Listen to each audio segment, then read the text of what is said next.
Assalamualaikum warahmatullahi wabarakatuh. Waalaikumsalam warahmatullahi wabarakatuh. Bismillahirrahmanirrahim. Alhamdulillahi rabbil alamin. Wal 'aqibatu lil muttaqin. Wala 'udwana illa 'alal zalimin. والصلاة والسلام على أشرف الأنبياء والمرسلين سيدنا ومولانا محمد وعلى آله وأصحابه المجاهدين الطاهرين أما بعد. Saudara-saudara kaum muslimin rahimakumullah. Salah satu kelebihan makhluk bernama manusia, yaitu bahwa Allah Subhanahu wa ta'ala menghiasi hidup manusia ini dengan syahwat atau yang lazimnya kita sebut sebagai hawa nafsu. Inilah tenaga yang merupakan daya dorong yang melahirkan dinamika dalam kehidupan manusia, yang menyebabkan terus-menerus terjadinya perkembangan dalam sejarah peradaban dan kehidupan manusia. Hawa nafsu bisa melambungkan seseorang kepada puncak kejayaan, dan hawa nafsu dapat menenggelamkan seseorang ke dasar jurang kehancuran yang paling dalam. Pada surah Ali Imran ayat 14, Allah Subhanahu wa ta'ala berfirman, A'udzu billahi minasy syaithanir rajim. Zuyyina lin-nasi hubbus syahawati minan nisa'i wal banin wal qanatiril muqantarati minadh dhahabi wal fiddah wal khaylil musawwamati wal an'ami wal harth. Dzalika mata'ul hayatid dunya. Wallahu indahu husnul ma'ab. Mari kita perhatikan ayat ini lebih dekat lagi. Allah Subhanahu wa ta'ala menjelaskan, Zuyyina lin-nasi hubbus syahawat. Makhluk manusia itu dihiasi dengan hawa nafsu. Dengan kata lain, hawa nafsu adalah perhiasan. Manusia tanpa hawa nafsu sama saja dengan orang yang tidak berhias, monoton, tidak mempunyai perkembangan dalam gerak kehidupannya. Tetapi kalau hawa nafsu adalah perhiasan, maka jika kita berbicara soal perhiasan, ada dua hal yang harus menjadi catatan pokok. Pertama, kapan satu perhiasan boleh kita pakai? Yang kedua, di mana perhiasan itu harus kita pakai? Kalau saudara berdandan rapi, pakai sepatu dengan kaos kaki, celana, jas, pakai dasi segala macam, tapi itu saudara lakukan pada saat saudara akan pergi ke WC, maka saudara sudah memakai perhiasan tidak pada waktu yang tepat. Begitupun sebaliknya, kalau jam tangan saudara pakai di kaki, kopiah saudara pasang di kaki, lalu sepatu naik ke atas jidat, maka saudara memakai perhiasan tidak pada tempatnya yang tepat. Demikian juga sifat yang bernama nafsu. kapan dia boleh diperturutkan, di mana dia boleh disalurkan. Adalah tugas daripada agama untuk mengatur syahwat atau hawa nafsu. Lihatlah kehidupan malaikat. Malaikat makhluk yang diciptakan Allah tanpa hawa nafsu. Maka kehidupan malaikat monoton. Malaikat tidak mempunyai peradaban dan kebudayaan. Malaikat adalah makhluk yang secara instinktif diciptakan untuk berbakti, tidak punya alternatif atau pilihan lain. Saudara lihat, ada malaikat yang sejak diciptakan diperintahkan untuk sujud saja sampai sekarang, enggak bangun-bangun. Ada malaikat yang sejak diciptakan diperintahkan untuk tasbih saja, yang lain tidak. Ada malaikat yang sejak diciptakan diperintahkan mencabut nyawa saja urusannya, yang lain tidak. Pekerjaannya monoton, tetapi memang karena tidak ada hawa nafsu, tidak ada kecenderungan malaikat untuk nyeleweng. Belum pernah kita dengar misalnya ada malaikat Jibril korupsi ayat. Ini kelihatannya ayat bagus ini, nggak usah disampaikan kepada bawahan Muhammad, dipakai sendiri saja. Tidak. Kita belum pernah dengar malaikat maut keliru mencabut nyawa orang yang belum waktunya modar. Belum pernah. Malaikat itu ibadun mukramun, la ya'suna Allah fima amarahum wa yaf'aluna ma yu'marun. Maka kehidupan malaikat adalah monoton. Dinamika tidak ada, peradaban dan kebudayaan juga tidak ada. Andai kata bumi dan seluruh isinya diserahkan kepada malaikat untuk mengisinya, barangkali saudara tidak akan pernah kenal jembatan Semanggi, saudara tidak akan pernah kenal Monas, gedung-gedung bertingkat, gedung-gedung pencakar langit. Semua yang menggerakkan itu adalah karena manusia mempunyai hawa nafsu. Nah, kemudian pada kalimat berikutnya Allah memberikan rincian. Apa nafsu kepada apa yang paling menonjol dalam kehidupan manusia itu? Pertama, minan nisa, hawa nafsu kepada perempuan. Ini tentu yang ditujukan laki-laki. Dimanapun saja makhluk bernama laki-laki, kalau dia normal, tidak impoten, mesti suka kepada perempuan. Itu wajar, bin pantas alias normal. Tetapi tadi saya katakan di awal, nafsu kepada perempuan adalah perhiasan. Kapan makainya, di mana makainya, itulah tugas agama memberikan tuntunan dan aturan.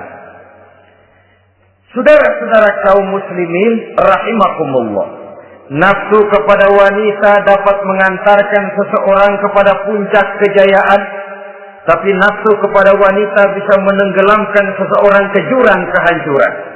Bergantung kepada latar belakang apa yang mendorong timbulnya syahwat tadi. Dengan kata lain, motivasi syahwat tadi digerakkan oleh iman dan ketakwaan, atau semata-mata karena memang syahwat yang merupakan kendaraan iblis. Penyelewengan pertama yang terjadi dalam sejarah kehidupan manusia adalah penyelewengan yang dilakukan oleh Nabi Adam alaihi salam pada saat ia memetik buah khuldi. Kenapa itu dilakukan oleh Nabi Adam? Karena terdorong oleh rasa sayang dan cinta kepada istrinya Hawa. Sebenarnya Hawa lah yang merajuk, Siti Hawa lah yang membujuk, dan Nabi Adam oleh karena syahwatnya kepada istrinya memperturutkan bujukan Siti Hawa itu. Peristiwa Nabi Adam ribuan tahun yang lalu akan terus relevan sampai ke zaman kita sekarang ini. Berapa banyak orang-orang yang karena terlalu ingin menyenangkan istrinya, lalu tidak segan-segan melakukan perbuatan-perbuatan yang menyimpang, baik itu merugikan orang lain, merugikan masyarakat, bahkan merugikan bangsa dan negaranya. Seorang pedagang tidak akan segan-segan menipu Sebaliknya pun begitu. Tidak jarang wanita di dalam kelemahannya bisa menenggelamkan dunia. Seorang suami yang jujur, polos, lugu, sederhana bisa jadi koruptor ulung karena didorong-dorong oleh istrinya.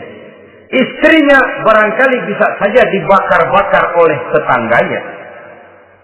Suaminya jujur, sederhana, kepala bagian, tempatnya basah tapi melarat. Istri rupanya tidak sabar melihat gaya hidup yang makin konsumtif, persaingan yang makin tajam, suaminya dikipas-kipasin. Kata istrinya, "Bang, tetangga sebelah kita lakinya pegawai kecil, Bang, tapi gelangnya kayak pelek beca. Abang ini kepala bagian tidak bisa membelikan saya macam itu, percuma lah." Kata suaminya, "Ya bagaimana, Bu, gaji saya cuma segitu-gitunya. Ya namanya kepala bagian, apaan, kayak sahabat dulu." Kalau sudah berpikir ke arah ini, artinya sudah nifasi suaminya untuk melakukan tindakan yang tidak wajar. Saudara-saudara kaum muslimin rahimakumullah, sejak zaman klasik sampai kepada zaman kita sekarang ini, kita melihat kecenderungan syahwat kepada wanita ini. Julius Kaisar yang katanya gagah perkasa ternyata tunduk di bawah kaki Cleopatra. Napoleon Bonaparte, the Lion of Europe, singa daratan Eropa, luas kekuasaannya, gagah perkasa tentaranya, kepada siapa dia tunduk? Ke bawah kakinya Margaret Josephine. Demikianlah di zaman kita sekarang, kita melihat di Jepang, betapa Perdana Menteri Uno didesak mengundurkan diri dari jabatan Perdana Menterinya oleh karena terlibat skandal dengan geisha. Kita juga melihat di Amerika betapa Senator Gary Hart dari Partai Demokrat yang masih muda, jenius, diharapkan masa depan Amerika lahir dari tangannya, terpaksa mengundurkan diri dari calon presiden oleh karena terlibat skandal dengan Donald Rice. Kita juga menyaksikan betapa parlemen dan kabinet di Inggris sempat geger oleh karena skandal Pamela Bordes, pelacur kelas kakap yang melanglang buana mencari sasaran-sasaran kakap. Ini adalah kisah kejatuhan yang diakibatkan oleh hubbus syahawat minan nisa. Oleh karenanya benar jika Nabi kita menyatakan an-nisa'u imadul bilad, wanita adalah tiang negara. Jikalau baik wanita, baik negara. Jikalau rusak wanita, hancur negara. Kalau syahwat kepada wanita cuma semata-mata karena syahwat, maka seorang laki-laki akan memandang wanita cuma sekedar alat pemuas hawa nafsu. Nilainya rendah. Sedangkan agama kita mengajarkan ma akraman nisa'a illa karimun wa ma ahanan nisa'a illa laimun, kata Nabi. Tidak akan menghormati kaum wanita kecuali orang-orang yang terhormat, dan tidak akan merendahkan derajat kaum wanita kecuali memang orang-orang yang rendah moralnya. Dengan kata lain, apabila syahwat minan nisa ini dilandasi dengan semangat iman dan ketakwaan, maka kehidupan Rasulullah sallallahu alaihi wasallam sungguh menjadi figur dan contoh dalam kehidupan kita. Perkawinannya bukan karena wajah yang cantik semata-mata, tapi lebih merupakan nilai ibadah kepada Allah Subhanahu wa ta'ala. Dengan demikian, kecenderungan kepada hubbus syahawat minan nisa dikontrol oleh nilai iman. Barometernya, tolok ukurnya adalah iman. Di zaman sekarang banyak kasus kawin campur yang pada akhirnya akan membingungkan kita sendiri. Padahal Al-Quran secara jelas dan tegas memberikan bimbingan. Orang itu kalau sudah, kata Imam Syafi'i, wa ainur ridha an kulli aibin kalilatun kama anna aina syuhti tubdil masawiyah. Mata kalau dibalut cinta dia buta terhadap nista, tapi mata kalau dibalut benci hanya melihat yang keji-keji saja. Biasanya cinta kepada wanita memang bisa menimbulkan dorongan yang positif, tapi juga bisa membuat seseorang buta sama sekali. Dorongan yang positif paling kurang dari segi penampilan. Coba lihat lelaki kalau lagi demen perempuan, lenjeh banget. Sisiran rambutnya rapi, terikaan bajunya lancip, sepatunya mengkilat, kantong celananya tebel, perkara anduk isinya bukan soal. Yang penting kan gaya. Lalu dinamis, kreativitasnya ada saja timbul.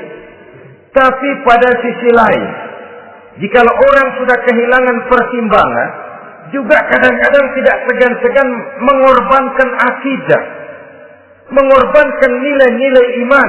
Padahal ini taruhan utama, sampai Quran dengan tegas memberikan peringatan. Wala ammatun mu'minatun khairun min musyrikatin walau a'jabatkum. Perempuan budak yang hitam legam, kalau beriman, itu lebih baik untuk dinikahi daripada wanita cantik berkulit kuning langsat tapi musyrik. Lebih baik budak yang hitam legam beriman daripada wanita cantik berkulit kuning langsat berhati bangsat. Tapi kita kadang kehilangan pertimbangan. Karena agama, karena cinta agama digadaikan.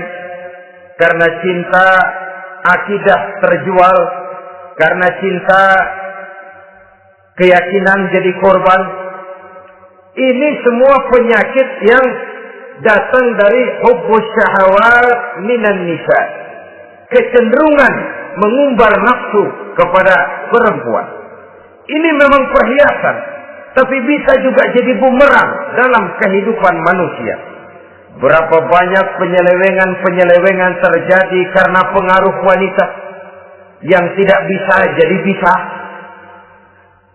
Ini pengaruh di dalam kehidupan memang sedemikian besarnya. Sehingga saudara-saudara kaum muslimin, inilah yang perlu dikendalikan dalam kehidupan, kapan dan di mana. Kalau nafsu adalah perhiasan, kapan dan di mana perhiasan itu harus kita pakai. Di mana dia harus kita tempatkan. Begitu juga yang menyangkut soal perempuan. Kapan? Ya kapan? Tentu kalau sudah nikah. Di mana? Yang jelas bukan di depan umum.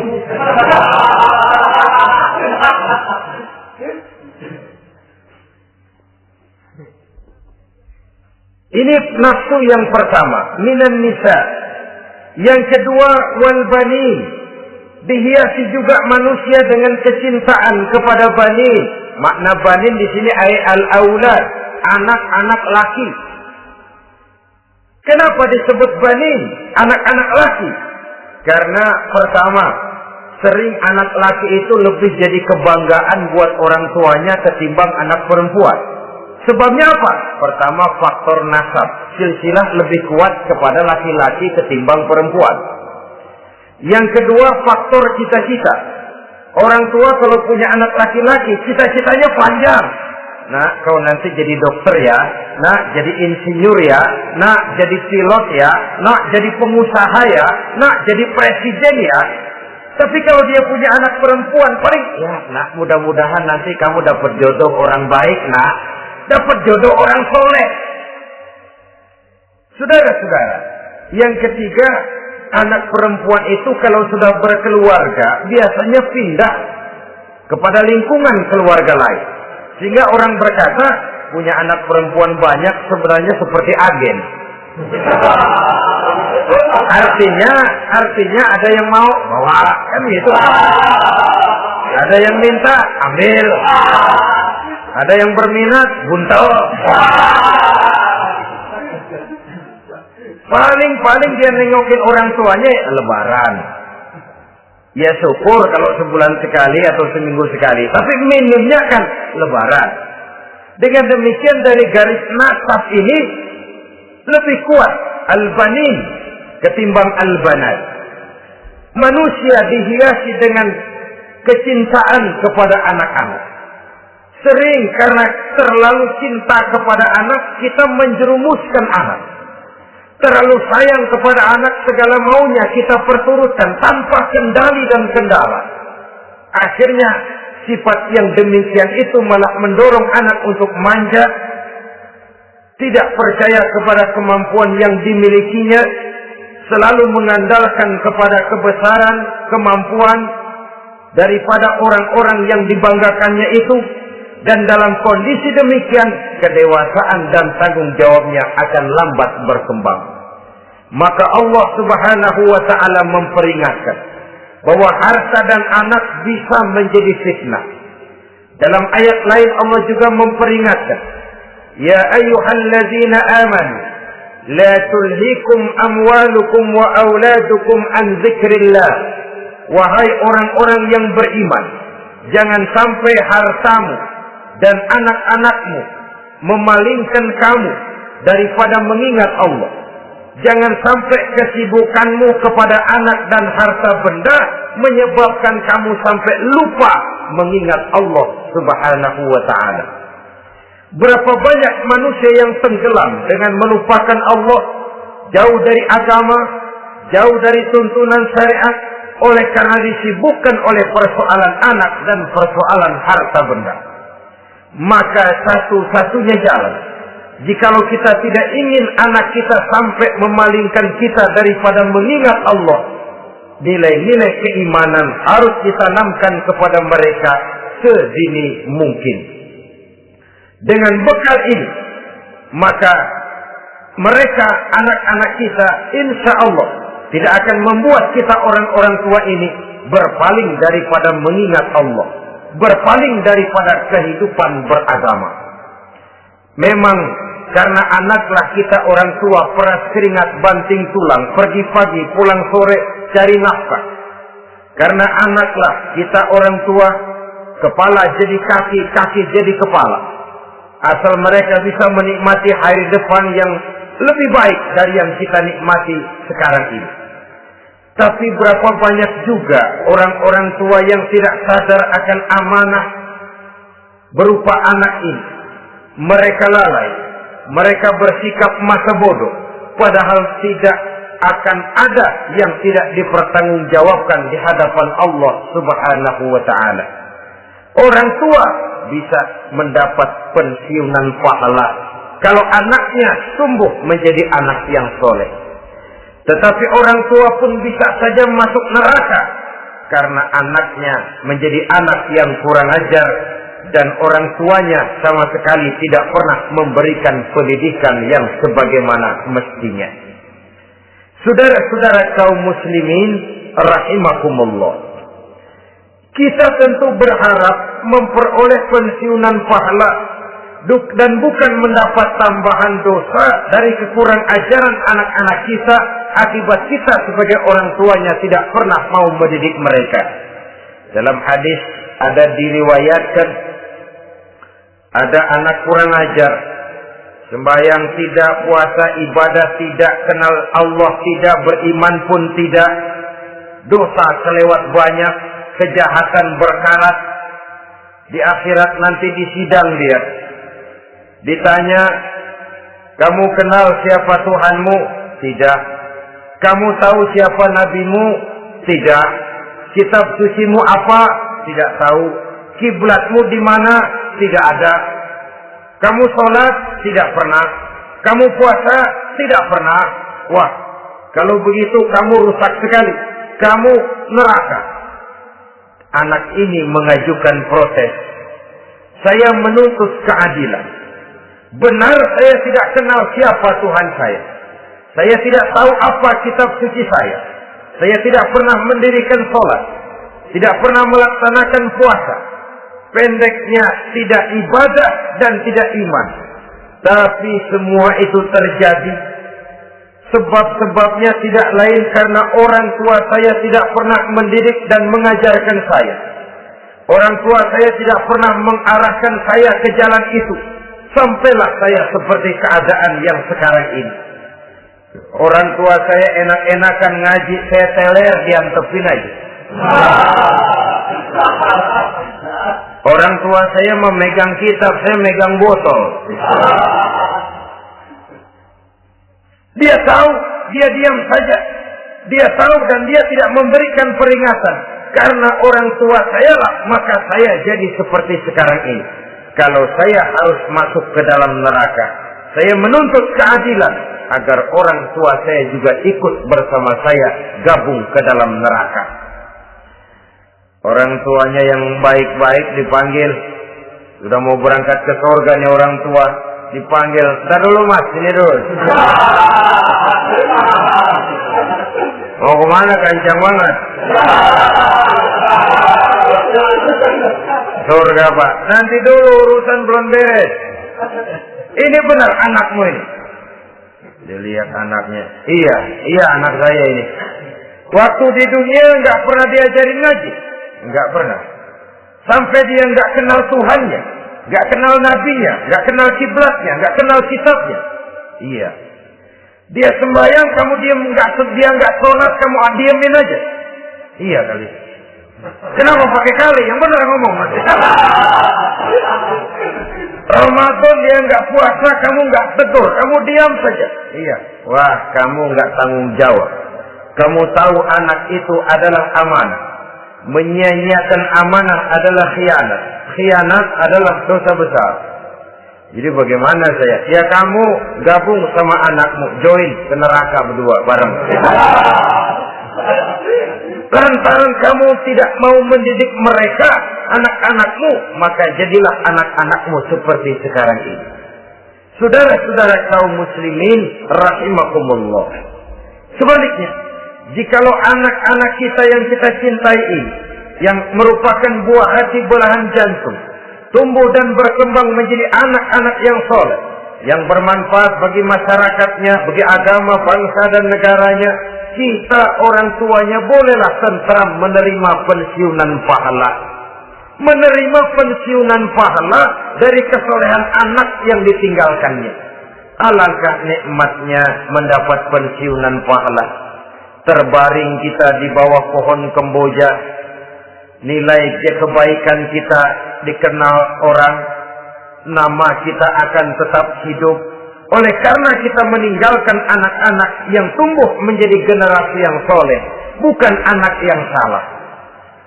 Oleh karenanya, kecintaan kepada anak jangan sampai membuat kita lalai dari mengarahkan mereka kepada kehidupan beragama. Di zaman sekarang ini, kecenderungan kita mengarahkan anak pun sudah kepada kecenderungan yang berbau materialistis. Maka yang ramai bagaimana anak bisa mengejar program MBA, Master of Business Administration, supaya keluar bisa jadi manajer. Bagaimana anak lalu kursus komputer, supaya keluar menjadi tenaga yang canggih di bidang komputer. Ya, kalau dia perempuan cantik, bagaimana dia bisa masuk Akademi Sekretaris and Management, supaya bisa jadi sekretaris. Atau bagaimana dia bisa masuk sekolah nyanyi, supaya nanti jadi penyanyi dengan tarik suara, uang lalu mengalir ke dalam kocek jutaan nilainya. Maka yang ramai pun hal-hal yang semacam itu. Dalam pada itu, pengajian, kursus-kursus keagamaan, studi-studi klub yang membicarakan masalah-masalah agama, ramainya kadang-kadang kalau bulan Ramadan, dianggap training center. Ya lumayan, daripada tidak sama sekali mah lumayan. Tapi dengan demikian ini kan merupakan bagian terpokok dari kehidupan manusia. Alangkah idealnya jika dia mengantongi gelar MBA, Master of Business Administration, tapi punya nilai iman yang tangguh, ahli komputer, tapi punya keyakinan beragama yang mantap. Dan ini harus ditanamkan lebih dahulu sebelum dia menguasai disiplin ilmu yang lainnya. Saudara-saudara kaum muslimin rahimakumullah, kecintaan kepada anak-anak sering mendorong seseorang untuk menimbulkan sifat nepotisme. Segalanya serba garis keturunan. Sejak ia jalur birokrasi sampai ke dalam kehidupan sehari-hari, nepotisme ini bisa terlihat. Orang kehilangan kondisi objektivitasnya. Mampu atau tidak, soal lain. Bidangnya atau tidak, bukan soal. Yang penting masih ada hubungan keturunan. Maka timbullah tumpang tindih untuk sesuatu pekerjaan yang tidak sesuai dengan kemampuan dan keahliannya. Di desa-desa kita melihat masjid, ketua masjid bapaknya, bendahara anaknya, sekretaris mantunya, Bilal besannya, Kolbeduk engkongnya. Pokoknya asal masih ada garis keturunan, masuk. Tidak, minggir. Ini pada akhirnya kurang menciptakan pemerataan kesempatan. Iyalah kalau profesinya, tapi kan jarang yang demikian itu. Kita boleh cinta kepada anak-anak kita, tapi jangan lalu mempergunakan posisi yang kebetulan kita gunakan untuk menempatkan anak-anak kita lebih dari kemampuan yang mereka miliki. Nepotisme yang lahir. Sehingga ini bukan saja tidak mendidik, tapi mengakibatkan terjadinya tumpang tindih. Tidak lagi berprinsip the right man on the right job, bahwa orang harus ditempatkan sesuai dengan keahliannya, tapi kita sudah berpikir subjektif. Ahli atau tidak ahli, asal masih berbau keturunan, ayo silakan. Nepotisme yang akan lahir. Oleh karenanya, mencintai anak adalah sesuatu yang merupakan perhiasan di dalam kehidupan. Wajar, tetapi harus kita menempatkannya sesuai dengan semestinya. Ini yang kedua. Yang ketiga, nafsu yang menghiasi hidup manusia itu adalah nafsu kepada wal qanatiril muqantarati minaz zahabi wal fiddah. Al-qantarah ay al-malul katsir. Kecintaan, kesenangan, nafsu kepada harta benda yang banyak daripada emas dan perak.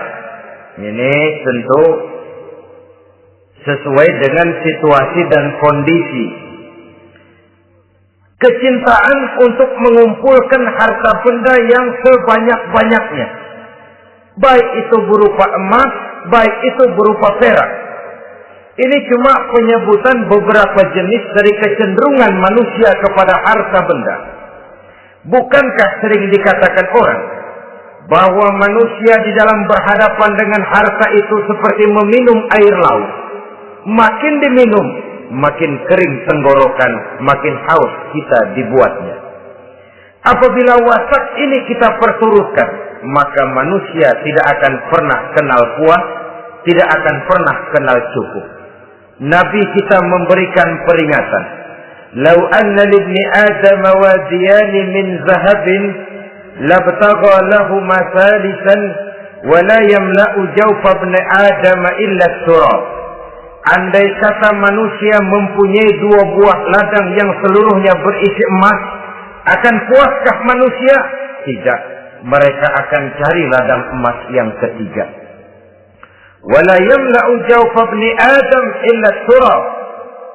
Sungguh mulut manusia ini tidak akan pernah penuh terisi kecuali kalau sudah disumpal dengan tanah. Artinya kalau sudah dia dipendam di liang lahat baru cukup. Tetapi sepanjang dia masih bergerak, masih hidup dan bernyawa, masih bisa berusaha dan berbuat, dia tidak akan pernah mengenal puas.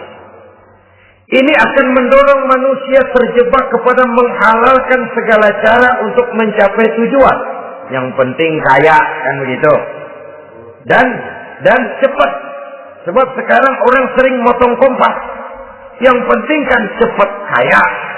Soal cara, kalau jujur aja mah, sampai kapan mau kaya? Perkara itu renten, bukan soal perkara itu judi, tidak jadi masalah. Perkara itu korupsi menyangkut hak orang banyak, bukan soal. Yang penting cepat kaya. Dan anehnya lagi, tidak malu menumpuk kekayaan dengan cara yang tidak wajar. Ya kan orang hidup bermasyarakat tuh bisa dianalisa toh. Emang usahanya apa sih? Gajinya sebulan berapa sih? Kok bisa gitu-gitu bener sih? Dari mana sih? Secara langsung orang tidak berani bertanya, tapi dari mulut ke mulut akhirnya tersebar jadi rahasia umum.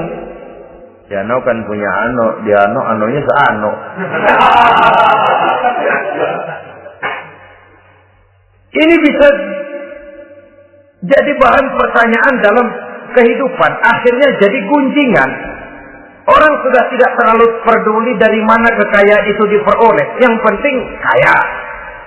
Dengan menghalalkan segala macam cara, terjebaklah ke dalam cara-cara mafia, terjebaklah ke dalam cara-cara yang tidak wajar, tidak bijaksana, memperkuat klik, clean, dengan menghantam yang lain.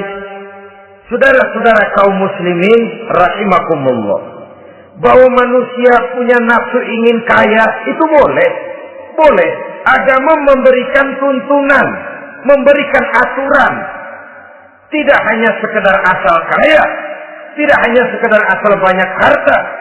Malahan hadis menyatakan, kalau saudara diberikan umur panjang, pertanyaan akhirat cuma satu kok. Umurmu kau habiskan di mana? Kalau saudara diberikan amanah berupa ilmu pengetahuan, pertanyaan akhirat juga cuma satu kok. Ilmumu kau amalkan untuk apa? Tapi kalau kita diberikan amanah berupa harta benda, pertanyaan akhirat itu dua. Min aina iktasabahu wa fima anfaqahu. Dari mana hartamu kau dapat, kemana hartamu kau belanjakan. Dari mananya ditanya, kemananya juga ditanya. Depan belakang ditanya. Dan kalau mempergunakan harta untuk kesenangan syahwat, orang berani bukan main. Tapi kalau untuk kepentingan agama, yang hakikatnya untuk kepentingan dirinya sendiri, berat seperti nyabut bambu dari ujung. Orang kalau menyumbang masjid 100.000, itu kan zahirnya memberikan panitia masjid. Tapi hakikatnya kan dia nabung buat dirinya sendiri. Seolah-olah dia cuma berkata, Pak, tolong saya titip 100.000, ini untuk kepentingan saya di akhirat nanti. Silakan uangnya mau dibelikan semen, pasir, kaca, pintu, jendela, silakan. Saya cuma titip, ini untuk saya di akhirat nanti. 100.000 Pak. Zahirnya dia memberikan kepada panitia masjid, madrasah, pesantren, yatim piatu.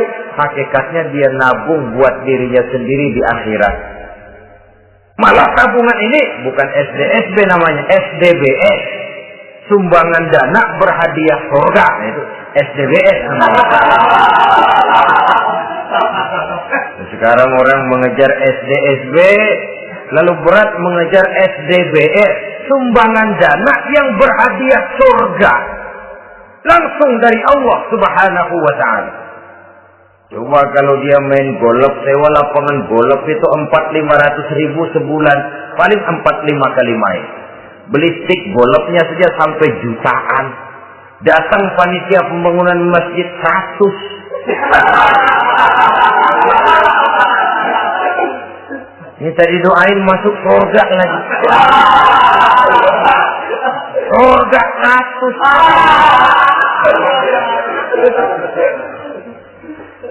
Saudara-saudara kaum muslimin rahimakumullah, kecintaan kepada harta benda yang banyak, baik berupa emas, berupa perak, mendorong orang untuk berlomba-lomba yang Allah peringatkan dalam Al-Quran, Alhaakumut takatsur hatta zurtumul maqabir. Kamu telah lalai akibat kamu berlomba-lomba memperbanyak materi dunia. Hatta zurtumul maqabir, sampai kamu dekat masuk ke liang kubur, baru rupanya sadar bahwa perlombaan ini tidak akan pernah sampai ke garis finish. Betapapun jauhnya rally Paris-Dakar, garis finishnya ada. Betapapun hebatnya medan yang ditempuh buatnya gurun pasir Afrika, garis finishnya pasti ada. Itu kan rally yang terbuat di dunia katanya, Paris Dakar. Tapi garis finishnya ada. Namun jikalau kita berlomba memperbanyak harta, kita tidak akan pernah sampai ke garis finish. Yang kecil-kecilan aja dah. Kalau orang ditanya, kamu kenapa sih belum mau sembahyang? Ya, bagaimana mau sembahyang, Pak? Tinggal di Jakarta masih kontrak. Saban habis tahun diubur-ubur yang punya rumah. Kalau punya rumah sendiri, walaupun kecil-kecilan, saya mau ibadah, Pak. Ya, diberikan rezeki oleh Allah, bisa bikin rumah, walaupun kecil-kecilan. Belum juga mau sembahyang. Kok belum juga sembahyang? Iya, Pak, rumah emang udah punya sendiri, cuman kecil, Pak. Atasnya asap, kalau hujan aja bocor.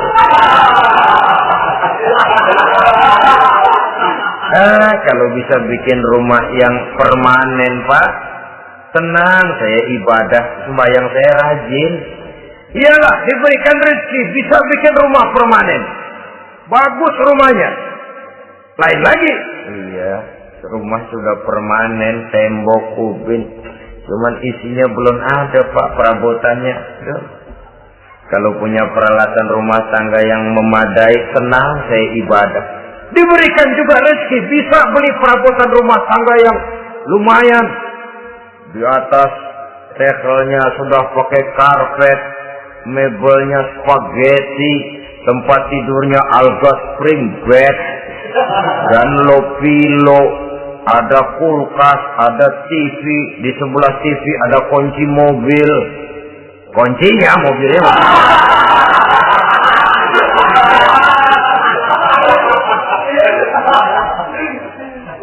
Bagaimana? Sekarang sudah cukup perabotan. Perabotan sudah ada, Pak, cuman kendaraan belum punya ini. Kemana-mana masih ngukur jalanan. Kalau punya kendaraan enak, kemana-mana cepet, Pak. Mau ke masjid juga getap dah, rajin. Diberikan rezeki, bisa beli kendaraan. Lain lagi nanti. Sudah punya sepeda, pengen punya motor, kepengen punya mobil, kepengen punya pesawat terbang, pengen punya kapal induk. Sudah punya kebun, pengen beli sawah, sudah punya sawah, pengen punya gunung, sudah punya gunung laut diborong. Perlombaan materi tidak akan pernah membawa kita ke garis finish. Karena sifatnya sangat abstrak, bahkan akan mendorong kita seperti gurita. Cenderung kepada penyakit tamak bin rakus alias serakah. Dengan demikian, saudara-saudara, bahwa kecintaan kepada harta merupakan nafsu, dan nafsu itu adalah perhiasan, dia bisa menjadi daya dorong positif. Kalau dalam upaya memperoleh harta itu kita tidak akan keluar dari tujuan keridhaan Allah. Saya cari nafkah, tapi yang Allah ridho. Saya ingin kaya, tapi dengan cara yang Allah ridho. Ini kunci yang akan menyelamatkan kita manusia dari perangkap menghalalkan segala cara. Ini yang ketiga. Yang keempat, dihiasi manusia itu dengan nafsu kepada wal khailil musawwamah, kuda yang bagus, kendaraan yang bagus, kuda yang terpelihara. Al musawwamah ada yang mentafsirkan ar-ra'iyah. Ar-ra'iyah itu yang digembalai. Binatang ternak, kuda yang digembalai atau kuda yang diikat. Artinya, kalau dulu kan yang namanya tuan-tuan tanah itu baru dibilang bejeger kalau kemana-mana naik kuda. Jet set zaman dulu itu. Itu udah kelompok jet set itu kendaraan. Kalau sekarang baby benda. Dulu mah kuda band.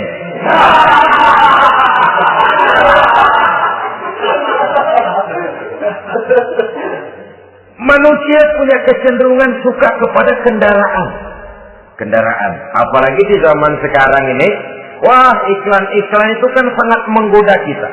Melayani segala macam bentuk penjualan. Nah, ini lalu terangsang biar duit cekak. Kalau udah ngebaca itu, wah berani banget dah. Tahu duit nggak mungkin cukup, tapi begitu baca melayani segala macam bentuk penjualan dengan fasilitas ringan. Nah, jadi dah. Jadi juga punya mobil, jadi dah. Perkara utang itu bakal nyekek leher, bukan soal. Kasihan saudara-saudara kita di daerah-daerah yang terjebak kepada iklan-iklan merangsang yang akhirnya di luar kemampuan. Sehingga terjebak pada saat dia harus mengembalikan kredit, dia tidak mampu, barang disita, uang hangus, nyengir. Bekipak kembali tahlil. Habis arang besi binasa. Bahwa kita menginginkan kendaraan yang serba baik, silakan. Tiap akhir tahun ganti merek, keluar yang baru, ganti lagi. Itu kalau orang yang mampu. Buat kita yang tidak mampu, kenapa tidak bersyukur melihat yang lebih rendah di bawah kita? Alhamdulillah kita punya mobil, tangga kita cuma punya motor. Yang punya motor, syukur kita punya motor bisa rada cepetan. Tangga sebelah punya sepeda, mana-mana kekejek mulut. Yang punya sepeda, alhamdulillah punya sepeda. Tangga sebelah kemana-mana jalan kaki. Yang jalan kaki, syukur masih bisa jalan. Teman sebelah lumpuh bertahun-tahun. Yang lumpuh, alhamdulillah masih hidup. Tangga sebelah kemarin out, nggak balik lagi. Saudara-saudara, saya pikir menengok ke atas itu perlu supaya ada rangsangan kita untuk maju. Tapi menengok ke bawah pun juga lebih perlu agar kita mensyukuri yang ada dan tidak suudzon, tidak buruk sangka kepada Allah. Apa yang diberikan Allah kepada kita sekarang ini, itulah yang terbaik menurut Allah untuk kita. Saudara-saudara kaum muslimin rahimakumullah. Dahulu ada seorang pemuda, matanya buta. Dia mengeluh, ya Allah, kenapa saya dilahirkan dalam keadaan buta? Apa dosa saya? Apa salah saya? Andai kata saya tidak buta, saya melihat keindahan alam ini, saya lebih akan bersyukur kepadamu ya Allah. Nah, sudah, dia berburuk sangka kepada Allah. Satu hari, ini Raja Baduy di pedalaman mengerahkan tentaranya menculik anak-anak muda. Ini Raja Baduy ini kanibal, artinya suka makan daging manusia. Anak-anak muda ini diculik. Yang masih muda-muda ya, kalau kambing muda itu kan di sop rada sedap. Rupanya ini Raja kanibal ini begitu. Anak-anak muda termasuk pemuda yang buta tadi itu kena culik. Ya, sudah diculik, rawatlah di istana raja ini, diberikan pakaian bagus, dikasih makan serba enak. Sebab apa? Supaya badannya gemuk. Setelah gemuk nanti dipotong, di sop legit. Udah, kerjanya cuma makan tidur, fasilitas nikmat, tidur enak. Sudah giliran dapat 1 bulan 2 bulan kemudian, ketika mau diambil anak-anak muda ini, raja sendiri yang milih mana yang disop duluan nih. Sampai giliran anak muda yang buta ini, raja geleng kepala. Yang begini mau buta, dagingnya nggak enak. Ini satu lepas aja, lepas. Saya mau makan daging orang buta, lepas aja. Pulang ini anak muda, batinnya bersyukur, sujud syukur, ya Allah, katanya, untung saya buta. Coba kalau saya nggak buta, udah habis saya di stop. 2 bulan yang lalu dia mengeluh, ya Allah, kenapa saya dilahirkan dalam keadaan buta? Sekarang dalam pulang ke rumah, perjalanan menuju ke rumah, dia berkata, alhamdulillah, andai kata saya tidak buta, habis badan saya di stop oleh raja yang kanibal tadi. Saudara-saudara kaum muslimin rahimakumullah. Jadi dengan demikian pola hidup yang konsumtif sesungguhnya sangat tidak mendidik apabila dilatar belakangi oleh kemampuan yang tidak menunjang. Dengan demikian setidaknya mendidik orang untuk berkhayal. Anak-anak muda sama merek mobil ngerti banget dah. Punya kagak? Ini BMW model terakhir nih. Nih, kemarin gue ngeliat di sana gue megang lah.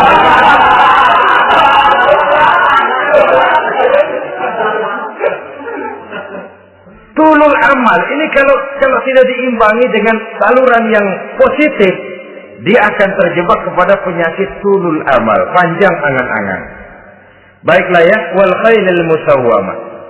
Yang keempat, yang kelima maksud saya, wal an'am, cinta kepada binatang ternak. Manusia ini kan punya kecenderungan macam-macam. Setelah rumahnya bagus, hartanya banyak, kendaraannya cukup, ingin beternak. Jadilah peternak. Ini kecenderungan manusia, wajar saja sepanjang didapat dan dilakukan dengan cara-cara yang wajar. Wal harth, dan tumbuh-tumbuhan, bertani, bersawah, berladang, itu merupakan kecenderungan daripada manusia.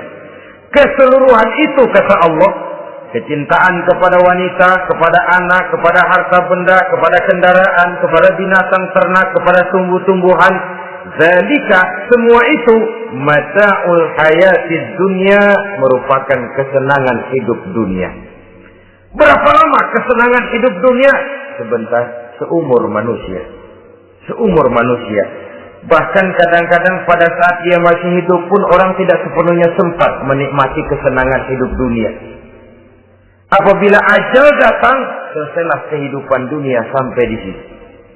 Orang-orang kafir, buat mereka surganya di dunia ini. Bila kehidupan di dunia selesai, selesailah sudah surganya sampai di situ. Kesemua itu, kata Allah, merupakan kesenangan daripada kehidupan di dunia. Wallahu indahu husnul ma'ab, dan Allah mempunyai tempat kembali yang sangat baik. Nah, setelah Allah menjelaskan semua itu, pada ayat yang ke-15 Allah memberikan jalan keluarnya. Memperturutkan nafsu kepada wanita, anak-anak, harta benda, kendaraan, binatang ternak. Bijaksanakah itu? Dalam ayat ke-15 surah Ali Imran ini, Allah memberikan penjelasan tuntas. Qul a'unabbi'ukum bi khairin min zalikum. Katakan kepada mereka Muhammad, maukah kamu aku beri kabar yang lebih baik dari semua itu? Lebih baik daripada kesenanganmu kepada wanita, kepada anak-anak, kepada harta benda, kepada kendaraan dan sebagainya. Mau kamu aku beritahu yang lebih baik daripada semua itu? Jawaban tentu mau. Kalimatnya bukan ukhbirukum, a'unabbi'ukum. An-naba itu berita yang besar. Lain dengan al-khabar, itu berita biasa saja. An-naba, sehingga pembawa berita disebut nabi. Dari naba yang yanbi, pembawa berita yang benar. A'unabbi'ukum, maukah aku tunjukkan kepada satu berita yang benar-benar besar dan benar-benar lebih baik dari yang semua disebutkan tadi. Apa jalan keluarnya? Lillazina taqaw 'inda rabbihim jannatun tajri min tahtiha al-anhar. Bagi orang-orang yang bertakwa kepada Allah, mereka akan mendapatkan surga yang di bawahnya mengalir sungai. Khalidina fiha, mereka akan kekal di dalamnya. Wa azwajun mutahharah, dan mereka mendapat istri-istri yang suci. Waridwanum minallah, dan keridhaan daripada Allah subhanahu wa ta'ala. Kalau kamu hai orang-orang yang beriman, kalau kamu hai manusia menyangka bahwa nafsu kepada wanita, anak-anak, mengumpulkan harta benda, kendaraan yang menarik, binatang ternak dan tumbuh-tumbuhan itulah yang lebih baik untuk kesenangan dunia, memang itu kesenangan dunia. Tapi nih, seolah-olah kata Allah, nih, saya kasih tahu kamu, aku beritahu yang lebih baik dari semua itu. Apa? takwa kepada Allah. Kecintaan kepada wanita. Kalau takwa dasarnya, orang nggak amburadul, nggak semrawut, nggak pokoknya gue masalah perempuan dan mbak terus. Tapi punya kaidah, punya norma. Demikian juga kepada anak-anaknya. Demikian juga kepada harta benda. Pokoknya asal harta, mau halal, mau haram, tekuk terus deh. Semuanya dilandasi oleh taqaw, lillazina taqaw, oleh ketakwaan kepada Allah. Nah, ketakwaan ini akan menghasilkan apa? Inda rabbihim jannatun tajri min tahtihal anhar.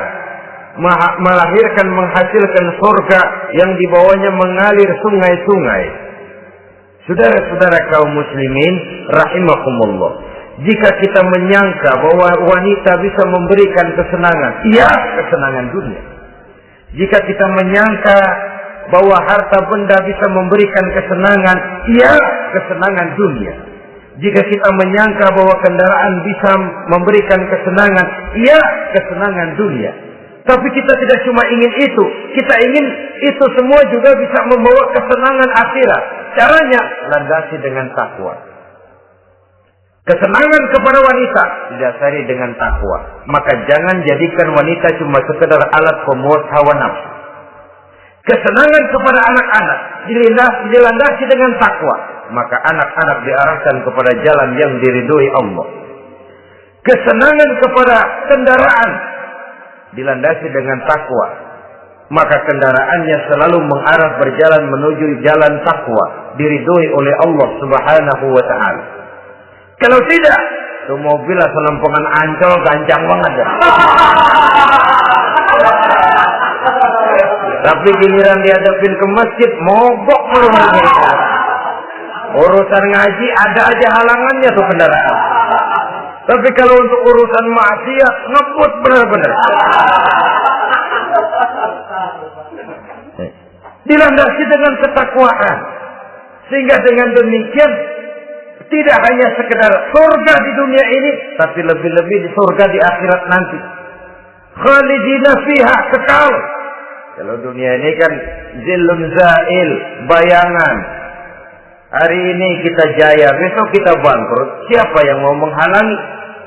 Hari ini kita melambung, besok kita nyungsep. Siapa yang bisa menarik? Tidak kekal, berubah, temporer, relatif. Di sana, kebahagiaan yang dilandasi dengan takwa ini sudah surga, kekal di dalamnya, azwajun mutahharah. Dapat istri-istri yang suci. Suci dalam arti belum pernah dijamah orang lain. Suci dalam arti tidak pernah terkena halangan. Seperti mens misalnya. Baik menstruasi atau mencret, itu tidak. Azwajun mutahharah. Konon makna mutahharah ini ya artinya juga bisa selalu gadis, bidadari. Selalu perawan. Tidak pernah janda. Walaupun tiap hari dipakai. Perawan terus. Dan yang lebih penting, waridwanum minallah, mendapat ridho dari Allah Subhanahu wa taala. Jadi hawa nafsu dengan motivasi takwa, itulah sesungguhnya yang dikehendaki oleh Ali Imran ayat 14 dan 15. Dengan demikian, manusia dengan ketakwaannya mengendalikan hawa nafsu dan bukan malah dikendalikan oleh hawa nafsunya. Sehingga dengan demikian seluruh fasilitas yang dimilikinya, baik itu berupa istri, anak, kendaraan, binatang ternak, harta benda, tanam-tanaman, seluruhnya semakin meningkatkan ketakwaannya kepada Allah Subhanahu wa taala. Mudah-mudahan kita bisa mencapai tingkat ini di mana kita hidup mampu dan sanggup mengendalikan nafsu, bukan malah dikendalikan oleh hawa nafsu. Terima kasih dan mohon maaf. Wassalamualaikum warahmatullahi wabarakatuh. Waalaikumsalam warahmatullahi wabarakatuh.